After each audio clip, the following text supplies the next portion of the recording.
Assalamualaikum warahmatullahi wabarakatuh. Perkenalkan, nama saya Zulfi Rahdian Permana dengan NIM 2333868 dari Prodi Teknik Mesin NK. Tujuan video ini dibuat yaitu untuk memenuhi tugas mata perkuliahan saya, yaitu mata kuliah pengujian karakterisasi material. Jadi jika ada terdapat kesalahan dalam pemaknaan dan perkataan mohon dimaafkan. Pada video ini saya mau membahas tentang pengujian metalografi. Nah, pengujian metalografi adalah sebuah metode untuk menganalisis struktur mikroskopis atau mikrostruktur pada material logam. Nah, pengujian ini melibatkan persiapan sampel logam, pengamatan di bawah mikroskop, dan interpretasi untuk memahami sifat-sifat logam. Pada tugas saya ini yaitu membahas tentang sebuah jurnal. Nah, judul jurnal tersebut yaitu Pengaruh Pengelasan Shielded Metal Arc Welding atau SMAW pada mild steel S45C di daerah khas dengan pengujian metalografi. Nah, sumber dari jurnal ini yaitu Jurnal Mechanical and Manufacture Technology, Program Studi Teknik Mesin Universitas Yudharta, dari penerbitnya yaitu Pak Wisma Sudarmaji. Nah, pertama saya ingin membahas tentang beberapa istilah yang penting untuk dipahami agar rekan-rekan bisa lebih mudah memahami apa yang akan saya sampaikan pada pembahasan berikutnya. Yaitu istilah yang pertama yaitu SMAW atau biasa disebut juga dengan las elektroda terbungkus. Nah, SMAW ini adalah proses SMAW tadi itu maksudnya yaitu Shielded Metal Arc Welding. Nah, SMAW ini adalah proses penyambungan dua logam dengan menggunakan sumber panas dari listrik dan elektroda yang terbungkus bahan pelindung. Nah, bahan pelindung ini bisa disebut dengan flux. Nah, proses SMAW ini sering dipakai karena alatnya sederhana dan bisa digunakan di luar ruangan, di bengkel, bahkan di bawah air. Mungkin secara singkatnya SMAW ini bisa disebut dengan las listrik manual pakai elektroda.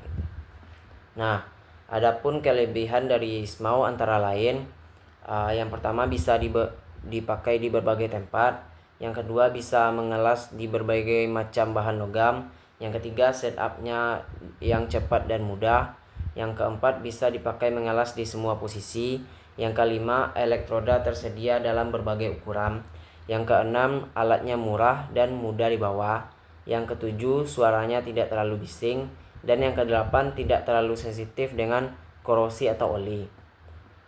Tapi juga ada kelemahan dari proses teknik pengelasan SMAW ini. Yang pertama, panjang pengelasan terbatas karena dibatasi panjang elektroda. Maka untuk memakai teknik ini itu kita harus nyetok banyak elektroda gitu. Yang kedua yaitu harus membersihkan slug dahulu sebelum lanjut ngelas. Nah, biasanya pada proses pengelasan itu lasnya itu tidak cuma sekali pada bagian patahan besi, namun bisa jadi 2 kali atau 3 kali, gunanya untuk mencegah adanya lubang pada celah penyambungan las tersebut. Nah, maka dari itu untuk sebelum melanjutkan ke las tahap kedua, kita perlu membersihkan kerak lasnya terlebih dahulu gitu. Kemudian kelemahan yang ketiga yaitu tidak cocok untuk baja non ferrous seperti aluminium, karena aluminium itu terlalu tipis untuk metode ini gitu. Yang keempat, mudah terjadi oksidasi karena pelindungannya cuma dari flux, yaitu lemah terhadap perkaratan. Nah, ukuran elektroda tergantung pada tebal plat dan posisi pengelasan. Kemudian istilah yang kedua yaitu adalah HAZ atau Heat Affected Zone. Nah, HAZ adalah bagian dari logam yang terkena panas dari proses pengelasan, tapi tidak sampai mencair. Jadi logam di daerah itu tidak ikut meleleh, tapi tetap mengalami perubahan struktur karena panas dari proses las. Atau misalkan kita menyalakan korek api di dekat sendok besi, nah ujung dari sendok tersebut kan tidak meleleh, tetapi tetap terjadi panas dan pada ujung sendok tersebut terjadi perubahan warna. Nah, khas itu kayak seperti itu gitu, kurang lebihnya. Kemudian kita membahas tentang latar belakang dari penelitian di jurnal ini, yaitu pengelasan bisa gagal kalau sambungannya nggak menyatu dengan baik. Salah satu penyebab kegagalan sambungan yaitu ada di daerah HAZ ini gitu. Karena struktur mikro di HAZ bisa berubah dan menyebabkan retakan atau lepasnya sambungan. Kemudian kita membahas tujuan penelitian, yaitu ingin melihat bagaimana pengaruh proses pengelasan terhadap ukuran butir logam di daerah HAZ pada baja karbon rendah jenis S45C dengan cara menggunakan pengujian metalografi gitu. Nah, kita bahas untuk masalah umum pada pengelasan. Sambungan las bisa mengalami kerusakan, misalnya sambungan tidak menyatu dengan baik sehingga bisa lepas atau retak. Biasanya kerusakan ini terjadi di daerah HAZ itu gitu. Nah, yaitu bagian logam yang terkena panas tapi tidak meleleh. Kemudian kita membahas daerah lasan itu terdapat 3 bagian, yaitu yang pertama yaitu logam las, yang kedua yaitu fusion line, yang ketiga yaitu HAZ. Nah, logam las atau weld metal adalah bagian logam yang meleleh lalu membeku. Kemudian fusion line adalah garis penggabung antara logam las dan logam induk. Yang ketiga adalah HAZ. HAZ bagian logam dasar yang ikut panas tapi tidak meleleh dan mengalami pendinginan cepat. Kemudian apa yang terjadi di HAZ? Nah, selama pengelasan, daerah HAZ mengalami siklus termal, yaitu pemanasan dan pendinginan yang cepat. Hal ini menyebabkan perubahan struktur mikro dan strukturnya mengalami transformasi fasa, yaitu perubahan dari cair ke ferrit, kemudian jadi austenit, dan terakhir menjadi ferrit gitu. Selain itu, bentuk butir logam pun berubah. Yang pertama yaitu base metal, yang kedua HAZ, yang ketiga weld metal. Base metal yaitu butirannya pipih dan panjang. HAZ berubah jadi oval atau bulat. Kemudian weld metal berbentuk ukuran butir lebih besar karena menerima panas lebih besar. Nah, ukuran ini penting untuk dilihat karena ukuran dan bentuk butir logam ini penting untuk dilihat karena berpengaruh pada kekuatan sambungan las. Butir yang terlalu besar bisa bikin sambungannya itu jadi rapuh.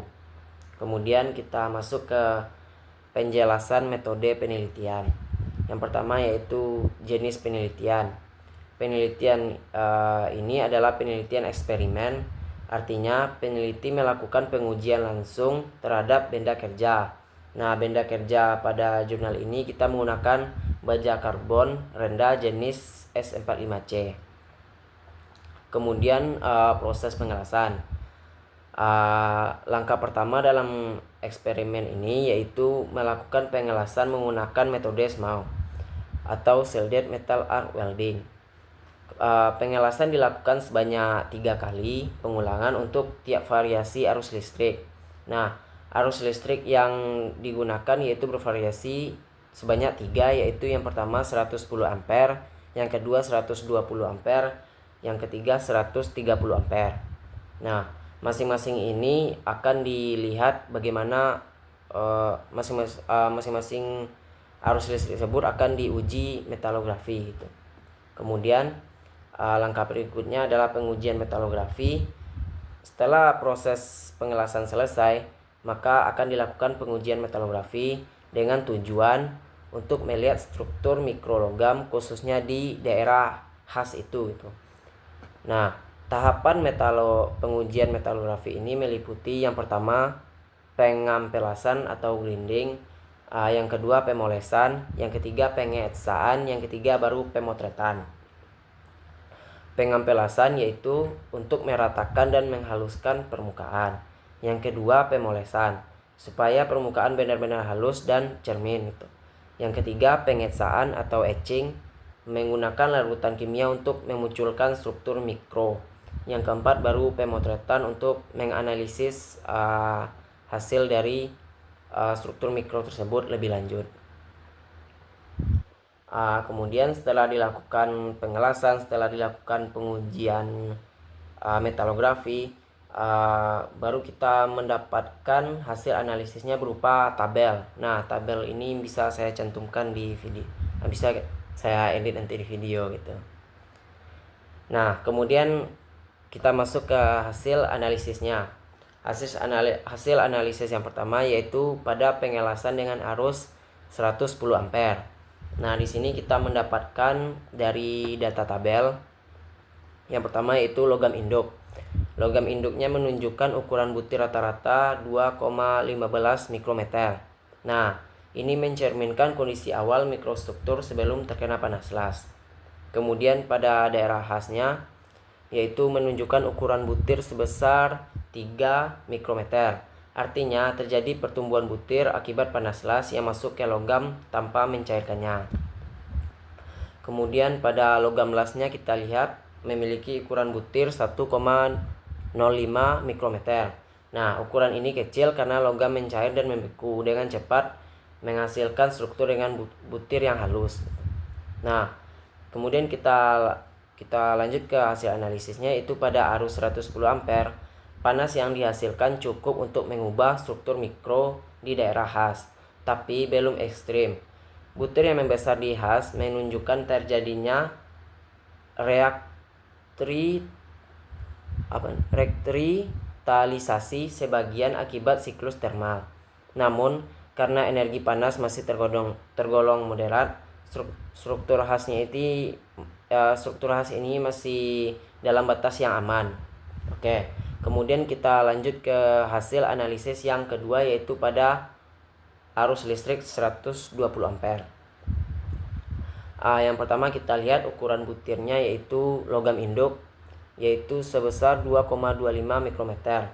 Sedikit lebih besar dari pengelasan arus listrik 110 ampere karena efek panas mungkin mulai menyebar lebih luas. Kemudian kita lihat ukuran butirnya pada bagian khasnya yaitu tercatat 2,6 mikrometer yang menunjukkan sedikit pertumbuhan tapi tetap dekat dengan ukuran awal. Kemudian kita lihat pada logam lasnya menunjukkan butiran halus dengan ukuran 0,95 mikrometer. Nah, hasil analisisnya yaitu dengan arus 120 ampere ada peningkatan heat input dibandingkan arus yang 110 ampere. Tapi peningkatan suhu di khas tidak menyebabkan pertumbuhan butir yang signifikan. Ini bisa menunjukkan bahwa pada arus ini pengendalian termal berada pada titik optimal, sehingga struktur mikro tetap stabil. Dalam banyak kasus, kondisi ini dianggap ideal karena sambungan cukup kuat tanpa menurunkan sifat mekanik akibat overheating atau terlalu panas. Kemudian pada pengelasan dengan arus 130 ampere. Yang pertama bisa kita lihat pada ukuran logam induknya yaitu 1,8 mikrometer. Kemungkinan karena proses pemanasan dan pemotongan logam mempengaruhi bagian awal. Kemudian pada khasnya menunjukkan ukuran butir yang paling besar yaitu 4,09 mikrometer, menunjukkan pertumbuhan butir yang sangat signifikan. Kemudian pada logam lasnya menunjukkan ukuran halus 0,95 mikrometer karena terjadi pencairan dan pembekuan yang cepat. Nah, untuk hasil analisis yang 130 ampere ini yaitu heat inputnya sangat tinggi sehingga menyebabkan daerah khas mengalami overheating. Ini memicu transformasi fasa yang besar dan dari ferrit ke austenit, lalu kembali ke ferrit dalam bentuk butiran kasar saat mendingin. Nah, pertumbuhan butir ini memperbesar potensi kekerasannya menurun, keuletannya menurun, dan retak di has. Dengan kata lain, meskipun penetrasi las lebih dalam, kualitas sambungannya bisa menurun jika tidak dikontrol. Kemudian kita masuk ke tahap kesimpulan hasil. Nah, kesimpulan hasil yang pertama yaitu ukuran butir di has sangat tergantung pada besarnya arus yang digunakan dalam pengelasan. Nah, yang kedua, logam las selalu menunjukkan butir halus karena proses pembekuan cepat dari logam cair. Yang ketiga, arus 110 ampere, pertumbuhan butirnya sedang dan masih tergolong aman. Kemudian pada arus 120 ampere, pertumbuhan butirnya minimal dan dari hasil analisisnya sejauh ini paling stabil dan direkomendasikan pada jurnal tersebut gitu. Dan yang ketiga, pada arus 130 ampere, pertumbuhan butir berlebih dan bisa menurunkan kekuatan sambungan di has gitu. Nah, itulah yang kita dapat dari kesimpulan hasilnya. Kemudian kita masuk ke kesimpulan yang besar. Pada kesimpulan ini, berdasarkan hasil pengujian mikrostruktur dapat disimpulkan bahwa yang pertama yaitu perubahan struktur mikro di daerah fusion zone atau logam las. Nah, perubahan struktur mikro di daerah fusion zone menunjukkan ukuran butir yang lebih halus dibandingkan daerah khasnya atau heat affected zone, menandakan pendinginan cepat yang menghasilkan kekerasan lebih tinggi. Yang kemudian dengan hasil kesimpulan yang kedua yaitu pertumbuhan butir di daerah khas meningkat seiring dengan bertambahnya arus pengelasan atau heat input. Nah, semakin besar arus, semakin tinggi pula suhu yang dicapai sehingga memicu pembentukan fasa ferrit atau perlit akibat proses pendinginan alami di udara. Nah, kesimpulan yang ketiga, kita membahas tentang masing-masing dari arus tersebut. Nah, pada arus 110 ampere, ukuran butir di daerah khas meningkat menjadi 3 mikrometer dibandingkan dengan ukuran awal logam induk yaitu 2,15 mikrometer. Nah, pada 120 ampere, ukuran butir di khas relatif stabil dan mendekati ukuran logam induk yaitu sebesar 2,6 mikrometer, sedangkan logam induknya yaitu 2,25 mikrometer. Nah, pada arus 130 ampere terjadi pertumbuhan butir paling signifikan di has dengan ukuran mencapai 4,09 mikrometer yang menandakan adanya overheat atau transformasi fasa akibat temperatur mencapai zona austenit. Nah, dengan demikian peningkatan arus pengelasan berpengaruh nyata terhadap morfologi butir pada daerah khas. Sedangkan logam las secara konsisten menunjukkan ukuran butir yang halus karena proses pembekuan yang cepat. Nah, setelah masuk ke bagian kesimpulan, kita langsung masuk ke bagian saran. Nah, adapun saran dari jurnal ini sebenarnya lebih ke saran saya sendiri gitu kepada rekan-rekan yang menonton video ini dan termasuk saran untuk diri saya sendiri yaitu memperbanyak kajian atau memperbanyak riset terhadap proses pengelasan. Nah, memperbanyak riset ini bisa kita lihat pada video-video YouTube, yaitu dengan melihat bagaimana cara orang-orang itu melakukan teknik pengelasan dengan benar. Nah, salah satu channel yang saya rekomendasikan untuk rekan-rekan agar bisa memperdalam ilmu pengelasan yaitu dari channel Wellcome gitu, dan Miller Welders gitu. Nah, untuk channelnya mungkin link channelnya nanti saya kasih pada deskripsi video ini gitu. Baik, terima kasih telah menonton video ini. Semoga apa yang saya jelaskan cukup jelas. Nah, jika ada kesalahan dalam pengucapan, mohon dimaafkan, atau kesalahan dalam pemaknaan bisa diperbaiki atau dikasih saran di kolom komentar. Nah, atas perhatiannya saya ucapkan terima kasih. Saya tutup dengan Assalamualaikum warahmatullahi wabarakatuh.